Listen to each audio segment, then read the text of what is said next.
पिछले कुछ महीनों से ये बड़ा साफ दिखाई दे रहा है कि पहले पाला राहुल गांधी का अमित शाह से पड़ेगा और वो फिर नरेंद्र मोदी अगली दूसरी उसमें है, उसमें कतार में है। ये क्यों कह रहे हैं? जैसे मानसून सेशन अभी बीता है, तो मानसून सेशन में राहुल गांधी के जबान पर अमित शाह, सारा मुद्दा अमित शाह। बल्कि उस वक्त तो बहुत से लोगों ने यह भी कहा कि अमित शाह जी ने जो वार सीधे नरेंद्र मोदी पे होते वो उन्होंने अपने ऊपर लिए। ये भी सुना होगा ना आपने कि भाई ठीक है, मेरे तक ही रह गया ना वो, क्योंकि वो बड़ा क्रूशल मौका था सरकार का। और दूसरा, वंदे मातरम। उस वक्त भी आप मानसून सेशन में भी अमित शाह जी ने सत्र के आखिरी हफ्ते में आकर के खुला ऑफर दिया कि मैं हर बात का जवाब दूंगा, तो अमित शाह ने हेड ऑन लिया उसको।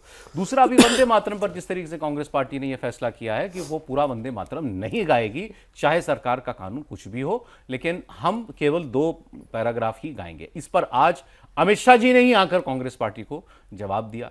तो अमित शाह बार बार फोर फ्रंट पर आकर कांग्रेस पार्टी को आईना दिखा रहे हैं। तीसरा मुद्दा भी आज ही का है और ये कांग्रेस के लिए उस सबसे ज्यादा चुभने वाला होगा। अमित शाह दक्षिण भारत के राज्यों के मुख्यमंत्रियों के साथ बैठक में थे और विजय से उन्होंने डिलिमिटेशन के मुद्दे पर, महिला आरक्षण के मुद्दे पर एक बहुत बड़ा कंसेशन ले लिया, जो कांग्रेस पार्टी के लिए एक बड़ा सेटबैक है। विजय ने कांग्रेस पार्टी की उस मांग से खुद को अलग कर लिया है कि वो डिलिमिटेशन नहीं होने देगी या सीटों की, लोकसभा में सीटों की संख्या नहीं बढ़ने देगी। विजय ने केवल इतनी मांग की है कि सभी राज्यों की सीटें एक ही अनुपात में बढ़ें, जिसके लिए सरकार तैयार है। तो विजय का इतना बड़ा स्टैंड लेना अपने एलआई कांग्रेस पार्टी से अलग, इसके पीछे भी अमित शाह ही हैं।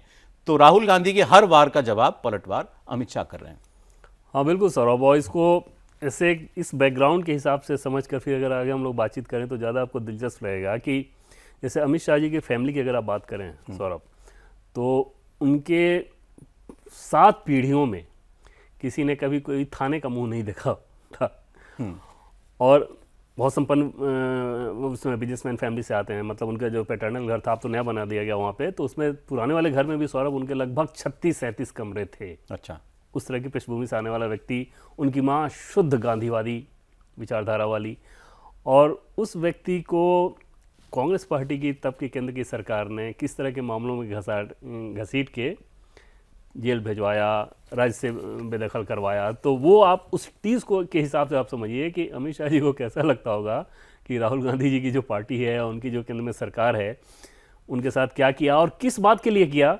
कि आतंकवाद पर नियंत्रण के हिसाब से देखें तो गृहमंत्री अमित शाह की बहुत सारी उपलब्धियां, जो गुजरात में अगर आप कोई कहे गुजरात सरकार की बहुत सारी उपलब्धियां कहें, तो गृहमंत्री अमित शाह की उपलब्धि उसमें सबसे बड़ी इस लिहाज से थी कि वहां से बैठकर गुजरात की पुलिस और गुजरात में जो इन्फॉर्मेशन आता था, दूसरे राज्यों में आतंक के नेटवर्क को इंटीमेट किया जाता था, फिर कार्रवाई होती थी। ठीक, फॉरेंसिक लैब आप देखें तो, यूनिवर्सिटी देखें तो वहाँ पर बनाया गया, कितनी सारी चीज़ें हुई थी। और कैसे जो ब्लास्ट होते थे उस पर कंट्रोल करने में गुजरात पुलिस का अहम रोल रहा, गृहमंत्री अमित शाह का वहाँ पे क्या रोल रहा तब जब राज्य के गृहमंत्री थे। तो और उन सारी चीज़ों को दरकिनार करते हुए उनके साथ वो किया गया, तो वो एक टीस आप समझ सकते हैं।